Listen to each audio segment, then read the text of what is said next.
What's up, everyone? Welcome back to the channel. Today, we have an excellent El Salvador roundup show for you. I have Luis in studio, and man, we woke up to some new news regarding IMF and El Salvador and the whole deal there, and that was quite the shocker. And looks like we got a lot more clarity as far as what is going to be required of El Salvador, what concessions they have to make, and we got specifics on that. And yeah, let me pass it over to Luis. Luis, you want to introduce yourself, and then let's break down this topic here. Yeah, well, for those who don't know me, I'm Luis Esparragosa, Bitcoin journalist from Venezuela, based in El Salvador, joining Michael in this dispatch and weekly reports on El Salvador. It's been exciting times working together for the last several months.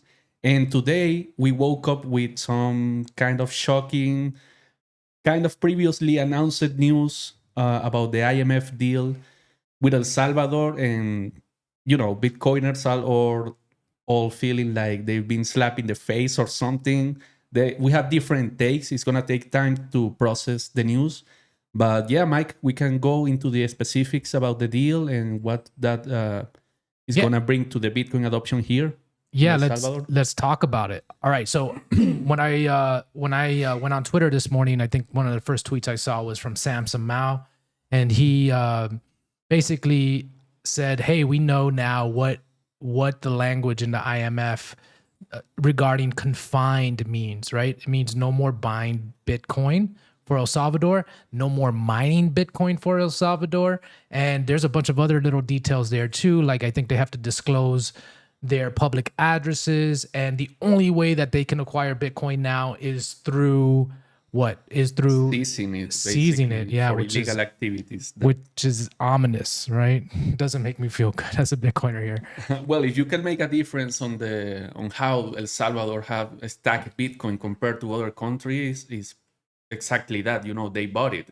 In other countries, they just seized it from illegal activities. So that was a huge difference. But now, for the IMF to be able to lend the money to El Salvador, purchasing and mining Bitcoin is no longer to be a thing anymore. I remember, you know, it was very straightforward, the purchases of Bitcoin in the beginning. Then El Salvador started buying it daily, and it was very well known because of mining and the volcano energy and all that. It was a really popular thing. You know, when I first heard El Salvador announce that they were making Bitcoin legal tender and they were basically moving towards a Bitcoin standard, that's what made the whole thing interesting, right? Because look, we got grassroots movements and circular economies all over the world.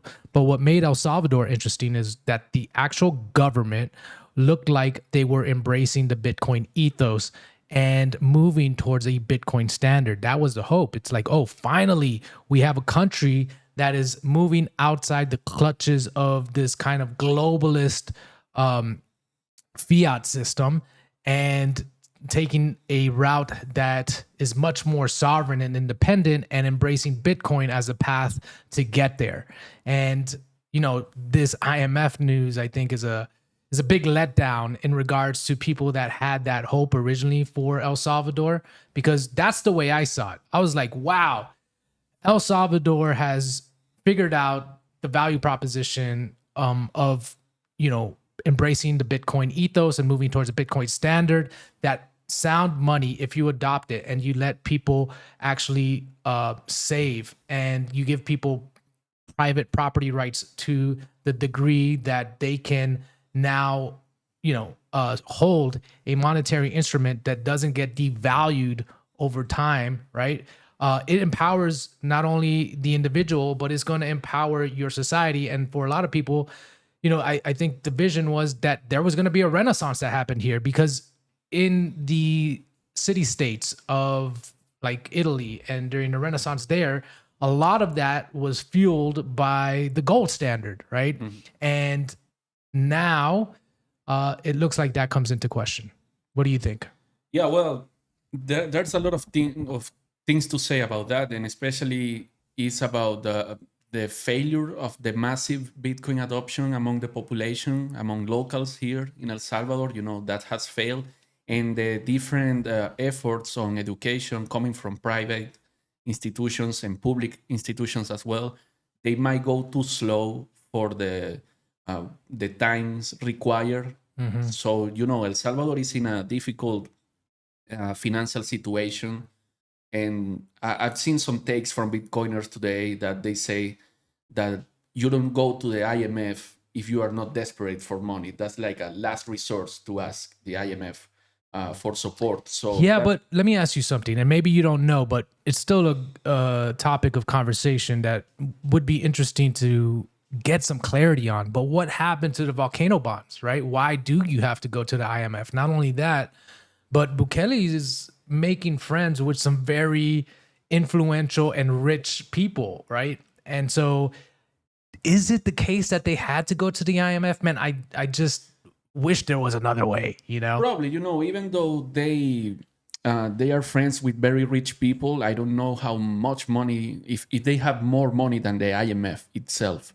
And the reality is that Bitcoin is a niche market, so you maybe don't have enough millionaires that are enthusiasts, Bitcoin enthusiasts, to buy you the Volcano Bitcoin-based sovereign bonds. It's just a new technology, and maybe you don't have the market to offer it. I think they tried this private issuance of bonds, but maybe they realized it wasn't going to be possible. You have to remember that last year, 2024, there was an issuance for a hotel to be built in the near area of the airport. You remember they issued it was like a pilot of private bonds. Yeah, I believe also it was supposed to be tokenized and stuff like that. Yeah. I don't know details. It was just in Well, passing. the news is that, this was perceived like a pilot program for the issuance of sovereign tokenized debt, and it wasn't successful at all. They didn't reach the milestones of financing they wanted to achieve. So there are being a lot of hints that suggest you that the Bitcoin bonds wasn't a viable option for a state. It would be good to get some clarity, right? I think, I was on a spaces with John Dennehy, and I asked him, I said, hey man, look, it sounds like you're going on a crusade. Obviously, John Dennehy's really passionate about the IMF. Great guy. Yeah, because he sees it as basically a loan shark that's out there to cripple nations and bring them under the boot of the IMF and really subvert the sovereignty and the will of the people, right? All for the gain of the IMF and I guess their shareholders. So, I don't fault him for that, but I was curious, like, what's the end goal here? Like you're here posting every day about the IMF and how El Salvador has capitulated. Let me just finish this point real quick. What's the end goal? And for him, he said he just wants some clarity, man. He just wants to hear from either the administration themselves or maybe the Bitcoin office, and he just wants to know what the strategy is going forward. At least acknowledge that this isn't necessarily a positive, right? That this all comes with trade-offs, and that it would be good to get some official word on what the strategy is going forward and how this is going to impact the country and what what the Bitcoin policies are going to be. And so, I thought that was a real good point. Like, really, there hasn't been any official word. And I think Samson Mao has tweeted this several times now too, saying, hey man, since there's no official word, I'm going to go ahead and try to break down the changes to the Bitcoin law. But it would be really good if we got some official words from the administration, from the Bitcoin office. Yeah, you need the official version of what's happening. And for me, it's definitely a public relations mistake not to address the Bitcoin community and the international community about this issue.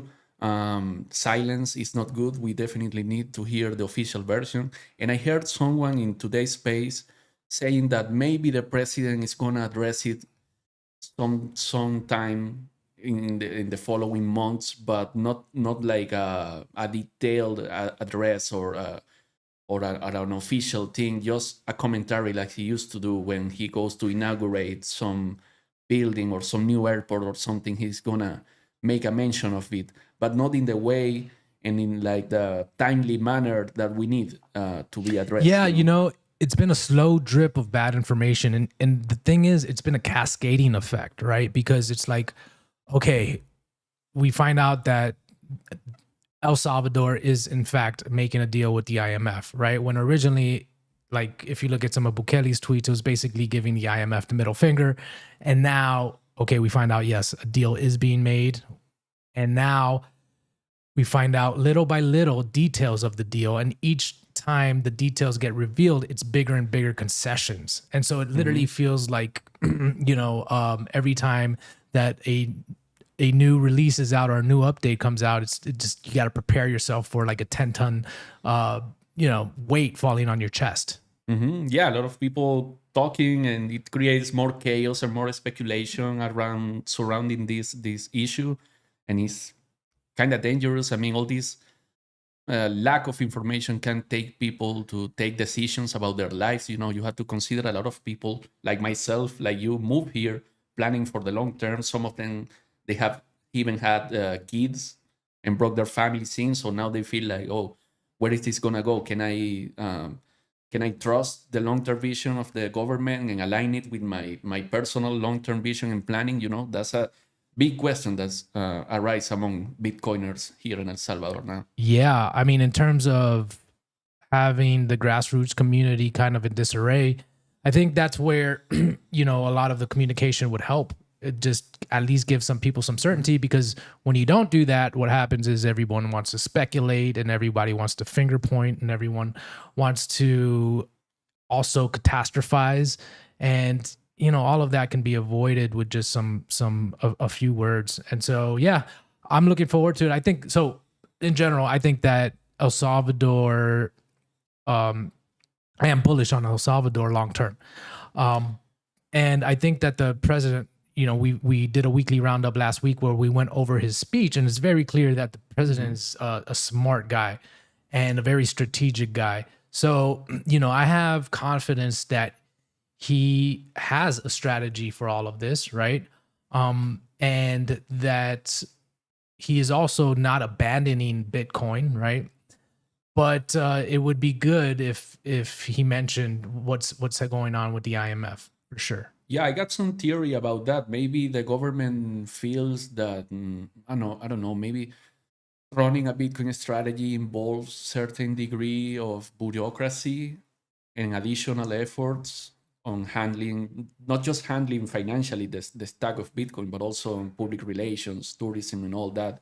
And maybe they don't want to take charge of it, but they want to leave that work to the individuals and the grassroots communities, and they're gonna be still welcome into El Salvador, but maybe the government wants to chill out for a little bit and don't getting involved into something that might go out of its hands. Yeah, like I it's always thought it going was on. weird that there was like a government-backed wallet and stuff like that. What would have been really, I think, the way to go is just be like, hey, man, Bitcoin is legal tender, no capital gains tax, build your business on it, and the government's going to stay out of the way. And we guarantee you exactly that we're gonna let you be and run your business. I mean, that's all you really needed to do. And then there Actually, wouldn't be any criticism about not educating the public or this and that. And it would have been more of a long-term strategy, but I think it would have been a much more effective one.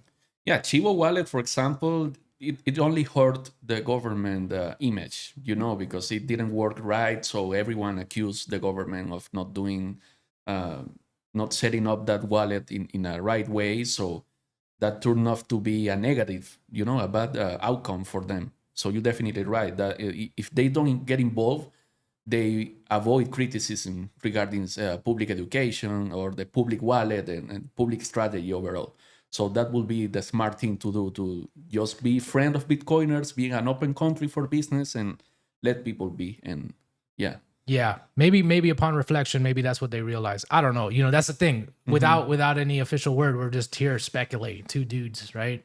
Yeah, my take, like in the last meeting with businessmen, Bukele said that he wants the smallest government as possible. Like, he aligned it with this libertarian vision of what the state role should be. So all of these might be also useful to accomplish that vision, in a Sure. way. Sure. So So let me ask you, what's the final verdict here? Is this the final verdict? Are we going to get more IMF news? Is there going to be more concessions made? Because man, that could be painful. yeah, we're probably not seeing the full picture of what No. the IMF is planning to El Salvador.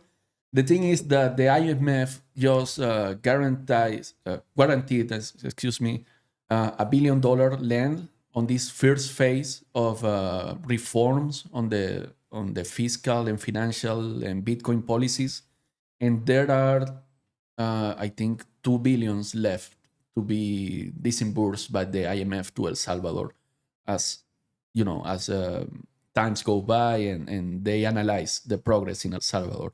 So for now, regarding the Bitcoin policies, according to the today's report by the IMF, we got the following.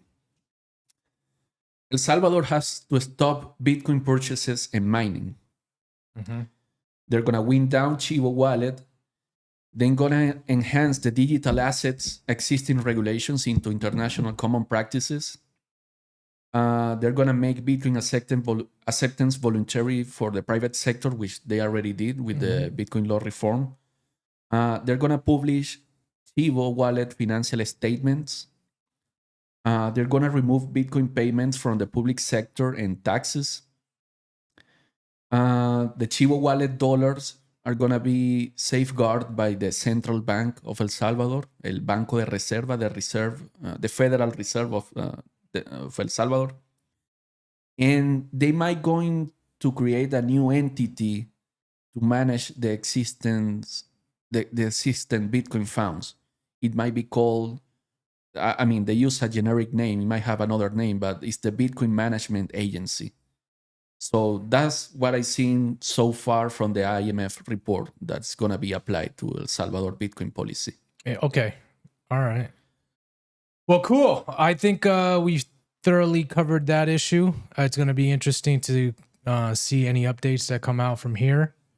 But I would like to take a minute to appreciate all the Bitcoiners that have come out in the social media to express their opinion, to push for conversations and everything. That's very useful and insightful to know what's happening here and what's their opinion. And I guess that my work nurtures from it, from the opinions and people expressing themselves. So we gotta keep going forward in that direction. Yeah, look, El Salvador is a small country, and the Bitcoin community here is very tight knit in terms of who's a Bitcoiner over here. You run into them, you see them at meetups. It's very much a community feeling over here, and this affects everyone. And so the more we talk about it, the less that we worry about these things in our own mind, and that we can find some solace. I don't even know if that's the right word, but basically find some peace, and clear up some things. And so, yeah, man, it's been great to have these conversations. It's also got me to know more people, and it's Bitcoin has a social layer, man. It's not just money; it's people behind it all. And so, I think we got to remember that. And this news impacts people very deeply. And so, yeah, it's been great to have these conversations, and I encourage more of them, and I'm glad to be part of them. Me too, definitely. And we are more intertwined, more the networking between the different Bitcoin projects, we're coming up very tight and united into the mission, as time goes. Would be interesting to see if this actually ignites the grassroots of communities here even more so, brings us more together to build. And, it's in the toughest times where the most work can get done, or the most important work can get done, right? Yeah, man, I can tell from Venezuela. I mean, maybe Bitcoin wouldn't be that popular at the time there if there wasn't no hyperinflation, This adversarial context make Bitcoin and Bitcoiners thrive. So that's where the good things come in when you have the contrarian forces pushing you against you in your life, and that's Common enemy, so to say, right? yeah. So that's when you say like, okay, I need Bitcoin. I understand Bitcoin. I'm gonna start studying this tool and see what can I get from it to escape this situation that surrounds me. So it's not the case here in El Salvador. We are not being chased or forbidden to use Bitcoin, but still we know who do we got to follow up these projects and keep going forward. Awesome. Okay. You want to jump into the next topic? Yeah, maybe? what's the next topic? Okay. Matt, do we got some like cool graphics going on? All right, awesome. Trying out this new thing. Yeah, we're making experiments with our screen and adding a bunch of new stuff, thanks to Matthias, our So producer. what's the next subject? Well, we got the AI law Uh-huh. in El Salvador. Was announced last week. We don't still have a draft of that law, but we saw several personalities talking about it, and there were some short explanation, but some of them, and it's gonna be exciting, Well, first of all, look, I just want to talk about this AI law. So it was a surprise to me, but apparently they brought in Brian Rummel. Brian Rummel is like some big name in the AI space, apparently well-respected researcher. And so they brought him here as a consultant in order to draft this legislation. And to him, from what he said, it's one of the most advanced pieces of legislation, the most thoughtful pieces of legislation regarding AI. Now, what this indicates to me is, again, the forward thinking of Bukele and this administration and El Salvador in general. And this is why, if you look at everything within the context of what's going on, right, even though you don't know details, you can kind of see like where Bukele's head's at, where this administration's head's at, right? Like they're really trying to push this country forward to set the foundation, right? Like there's this analogy where bamboo shoots take 5 years to grow, but in that process they're building the foundation, and then all of a sudden, right, they shoot up like within 90 days or something. They grow up, they go, I don't know how many feet tall. Really tall, yeah. Yes. And so like I kind of analogize it to that. Like right now, what we're seeing is all these kind of foundations being set for this country really to take off. But you really got to have a long-term view, right? These things don't happen overnight. But yeah, apparently with this AI law, for me, when I look at that in the context of everything, even the IMF deal, I have to give kind of Bukele the benefit of the doubt that he knows what he's doing. Mm-hmm. Yeah, me too. And the way I see it is like the progress is not just one straight line up forward, like it takes some reorganization, rethinking, organizing while you go at it. So like you said, this AI promotion law is part of an overall strategy that the government is playing to have it right. And yeah, it's part of it. So maybe we can go into what we know about the law. Well, let's talk about it. Is it on screen here? Yeah. All right. We have some investors coming. Maybe you know more about their... Go back to the one that talks about the actual law. I forgot, the Bitcoin office. Yeah. Which is interesting that they're involved. This one here. Yeah. Okay. So investment opportunities in El Salvador as an emerging regional tech hub focused on freedom technologies, the AI landscape in a post DeepSeek environment, open source versus proprietary models in AI, an even lower barrier to entry as prices fall, education as a key to rapid progress in technology. And this is when he was meeting with Ben Horowitz and Mark Andreessen. And again, like these conversations, I think really indicate where this country is going. The fact that he brought those gentlemen in, or they came to meet him, I think speaks a lot to the commitment that this country has to being at the leading edge, the forefront of the technological wave that we're in right now. And yeah, it's very forward thinking. Now, as far as the AI law, can you go to that? Let's look at what they said about that. Maybe here, the Bitcoin office.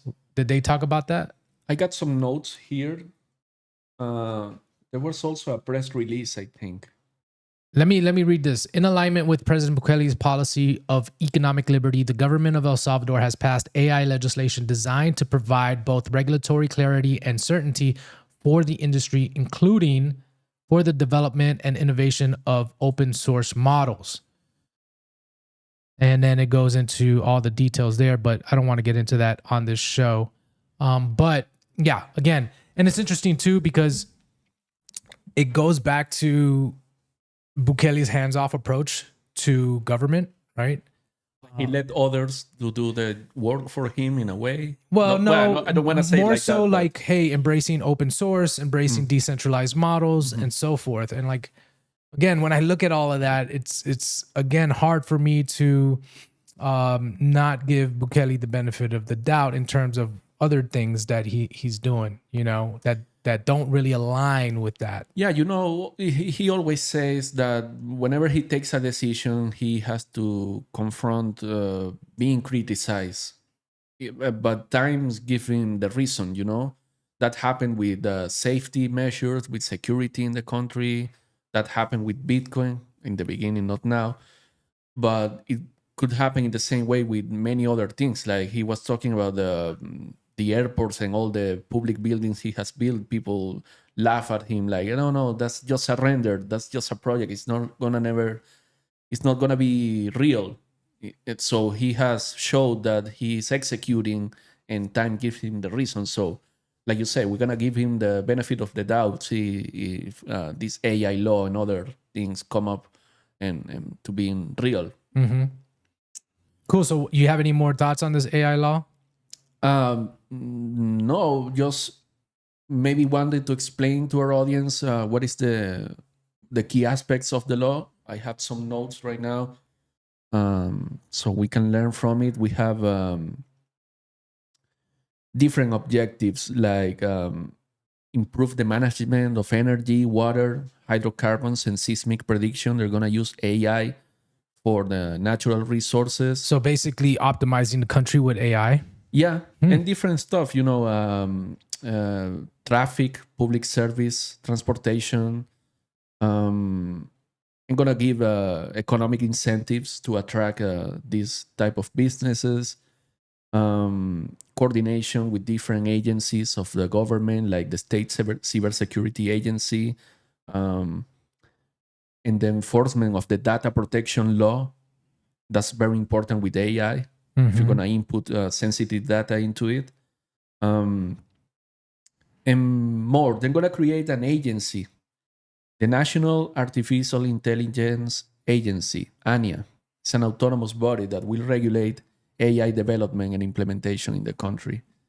And yeah, that's basically it. The Congress published a press release. I don't know if maybe we can have it. I think it's here. Matt, Ley de Inteligencia Artificial. Oh, that's the short.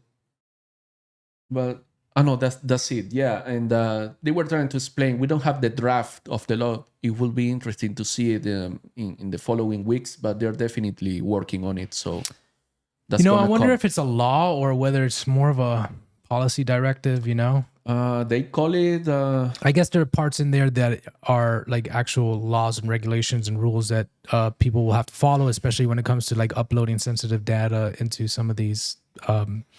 I guess the law is gonna refer to other existence law and gonna be in a complementary way because, for example, the personal data protection law exists. It already exists. So maybe the law is named Artificial Intelligence Fomento, means like pushing for it, support. It's a particular So law. maybe it's like a regulatory framework then more than a law. I don't know. You know, it's a law. It has a name. Ley de Fomento de Inteligencia Artificial y Tecnologías. They're gonna support. It's a yeah, ley, but when I think about a law, I think about like, don't steal, kind of thing. Exactly. Yeah. Like obvious stuff. Yeah. And so when I hear this, I just like, okay, that's regulations then. Like it's a whole regulatory package. But, whatever. I guess that's semantics. Let's move on to the next topic. Okay, let me What do we check got? real quick. We have the new Pacific Airport construction. We have an airport in the eastern side of the country, very important one because it's like 3 hours away from the main international airport we have close to the capital. This one is in La Union.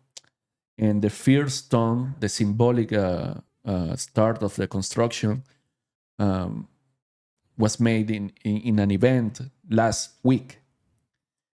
And I have different details on there, but the president was there. He talked about the project, how it's gonna improve tourism and commerce and businesses in the region, how it's gonna help the millions of people that live in that region to have a reliable airport, international airport. There's a fun fact that Salvadorians have told me, and is that most of the migrants that go to the United States or live in the United States, they come from this the eastern region of El Salvador, Oriente, which comprehends cities like La Union, San Miguel, and others. Mm-hmm. So this is going to be very important because they're not going to have to land in San Salvador and drive for 3 hours to get there.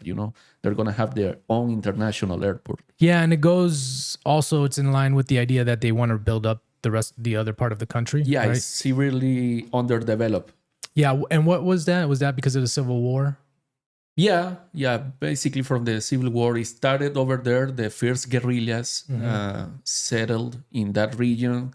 It was very close to Nicaragua, so by the time Nicaragua was aligned with the Soviet Union and it supported the guerrillas there, and I guess historical government abandoned, when that region is far from the capital, so as usual, the centralized power focus on the capital and not in the surrounding areas of the country. That happens in every country in Latin America. Mm-hmm. That's a very common thing. So this is the first step for him. I mean, this international airport is going to be coordinated with the Surf City 2 building. This area has beautiful beaches that they are not that known for tourists. So he's building a road that's going to make basically the Surf City 2. And it's going to be complementary of the overall project. Yeah. Yeah, I think that's going to be big for tourism. I think it's going to be big for development happening there, and it just opens up another part of the country to people and to families. Yeah, the projection is that the airport is going to handle 3,000 passengers a year and 2,000 flights annually. Wait, that doesn't make sense. 300,000 passengers. Oh, 300,000. You said 3,000. Okay, 300,000 passengers. Yeah. And they're looking to expand into 1 million passengers and 8,000 flights per year in later phases. And it's going to create 50,000 direct and indirect jobs over 10 years. So it's going to have an economic impact, definitely. It'd be interesting to know what the IMF money is going to go towards too. That'd be a really cool thing if the government did that for transparency reasons, right? Because right now everyone's speculating, what's this IMF money going to be used for? I imagine it's going to be used to... Well, I got a comment on that. I had here some notes. The construction of this airport is financed by different actors, different entities from across the world. We got 320 million from the Development Bank of Latin America. We had 60 million from the Spanish government. We have 50 million from El Salvador Port Authority. And also this other bank, this development bank, is providing 450 millions in loans related to infrastructure projects and for the airport. So it's definitely different banks and institutions that are going to finance it. But that's a legit question. I will have that too. If the IMF is going to finance this as well, or they're going to use that money, I don't know. But I mean, I would like to imagine that the IMF money is going to be used for infrastructure projects in order to, bring the country up to, first world status and put it in line with places like Dubai and Singapore and all of these countries that have, emerged as really, you know, global hotspots in the world. And I imagine that's a lot of the motivations that are driving Bukele. I think he's mentioned them a couple times as, giving us a glimpse into what his vision is, right? But yeah, it would be good. It would be good to get some clarity around that. But whatever, I'm not into government. I'm not into politics, so I have no idea what goes behind the scenes and what can be revealed and what can't be revealed. But in general, like transparency, I think is just always a good move. Mhm. All right, and what's the next subject? Well, we got the Palestra Society LIDAR Ministry of Culture agreement. That's an interesting one. Shout out to our friend Michael Klosk. He's Michael leading, McCluskey. Yeah, Michael McCluskey. He's leading this project called Palestra Society, and I guess his partner runs a radar that works with lasers and can scan the field, the terrain of, and see if we can find some archaeological findings. Man, so Michael McCluskey, he's a friend here at Sovereignty Studio. He's been on the show before, and he runs the Palestra House, which is a society, and he has this cool house that he's rented at the top of a hill in Escalon that overlooks the city, and he holds these interesting, events where he brings in, speakers and stuff like that. It's really cool. And then he's also built Vivo Latam, right? Yeah. So El Salvador desperately needs like some organization in their real estate market, and I think Vivo Latam is his attempt to do that. And then he's on this like LiDAR project. It's just interesting to see Michael just do his hands in everything, man. It's actually pretty inspiring too. But yeah, so he has his drone, and the drone has I think a LiDAR camera hooked up to it, and what it can do is look for buried archaeological sites even through vegetation. I believe that's the case here. And what he wants to do is really map out El Salvador's history and give the people here a glimpse of their past, like, connect them to their indigenous roots and show them that there was a history here, there was a mighty culture here, and it's going to be a source of pride for El Salvador as well. So really cool project, and it's cool to see Michael make progress on that and gets funding for it, and now take this to the next level. And El Salvador is going to have a good idea of the history here now. Yeah, we hope so. Really, it's going to be really interesting what he can find over the El Salvador forests and mountains and all those remote places that might hide an ancient civilization remains, or temples, houses, or in any way structures that might lead to new findings and discoveries, and getting to know better, the history of the country. This was a very active region, from Mexico to all over Central America. There were empires, literally, of Indians that live here from thousands of years ago. So he signed an agreement with El Salvador's Ministry of Culture to use this technology for mapping out the terrain. And we wish you the best, Michael. It's really interesting, this cool stuff. This project. All right, what's the next subject? Okay, last week we had the street vendors removal from the historical downtown center of San Salvador. This is the next phase of reordering the downtown area.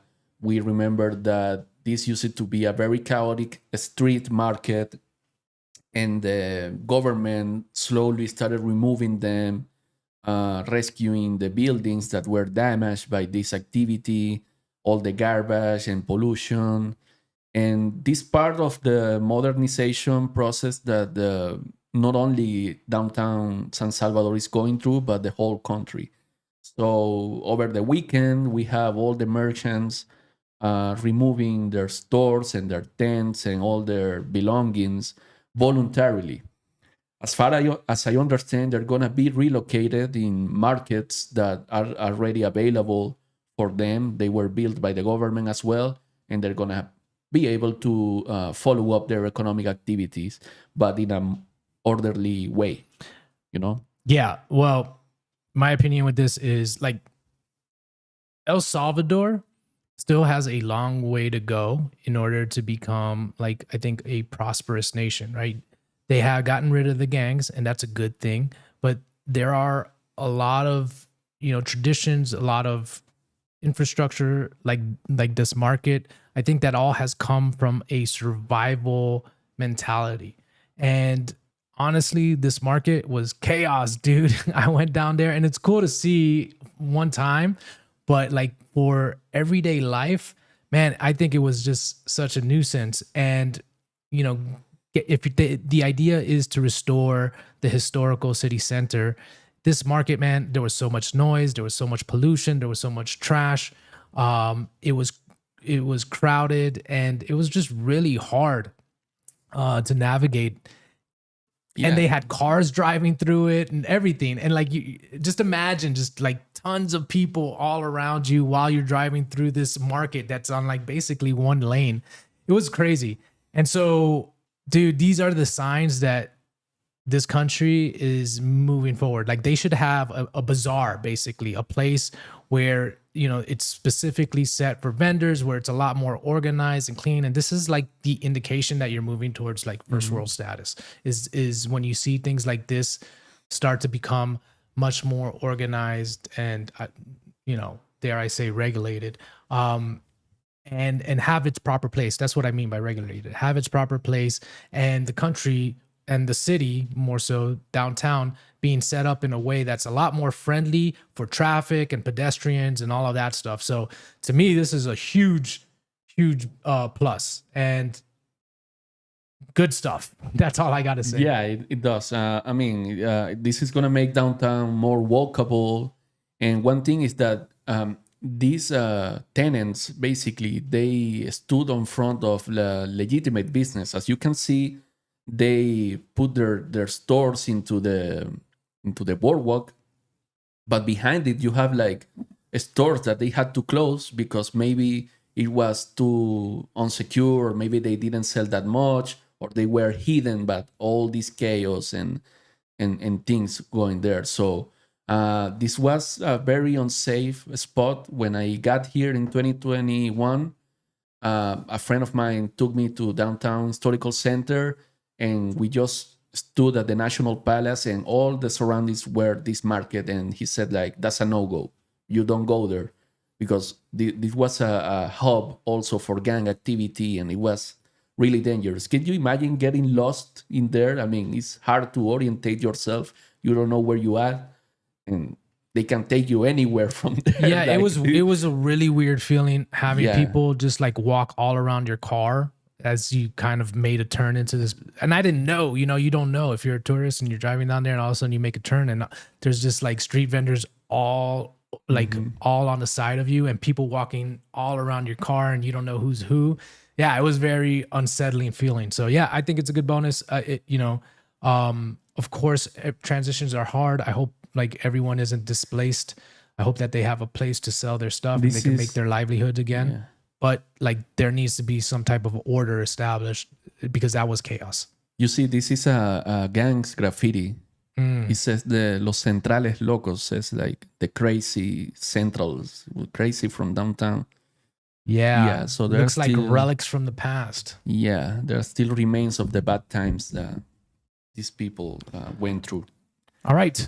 Anything else? We got a last one, I guess. But a short one. It's the cable car system they're gonna build in San Salvador. Really? Yeah. Interesting. They're making the studies with a Korean company that they closed the deal to make this study in 2023, I believe.